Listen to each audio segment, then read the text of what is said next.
IPL 2026లో Delhi Capitals బోణీ కొట్టింది. Lucknow super Giants తో జరిగిన మ్యాచ్లో ఢిల్లీ 6 వికెట్ల తేడాతో ఘన విజయం సాధించింది. తొలుత బ్యాటింగ్ చేసిన లక్నో 18.4 ఓవర్లలో 141 పరుగులకు ఆలౌట్ అయింది.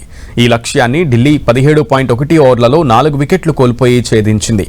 సమీర్ రిజ్వీ 70 రన్స్తో చెలరేగిపోయాడు. 47 బంతుల్లోనే 5 ఫోర్లు 4 సిక్స్లతో హాఫ్ సెంచరీతో మెరిశాడు. ఇక ట్రిస్టన్ స్టబ్స్ 39 రన్స్తో రాణించాడు.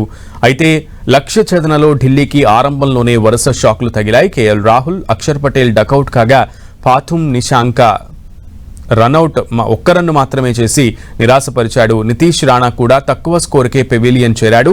దీంతో ఢిల్లీ 26 పరుగులకే 4 వికెట్లు కోల్పోయి కష్టాల్లో పడిపోయింది. ఈ దశలో ఇంపాక్ట్ ప్లేయర్గా వచ్చిన సమీర్ రిజ్వీ స్టబ్స్తో కలిసి ఢిల్లీని విజయం దిశగా నడిపించగలిగాడు. ఈ జోడీ 5వ వికెట్కు 76 బంతుల్లో 119 పరుగుల భాగస్వామ్యాన్ని నెలకొల్పింది. ఇక అంతకుముందు లఖన్వూ సూపర్ జైంట్స్ ఇన్నింగ్లో మిచెల్ మార్ష్, అబ్దుల్ సమద్ రాణించగలిగారు. ఐదెన్ మార్క్రమ్, అలాగే నికోలస్ పూరన్, రిషబ్ పంత్, ఆయుష్ బదోని బ్యాటింగ్లో విఫలమయ్యారు.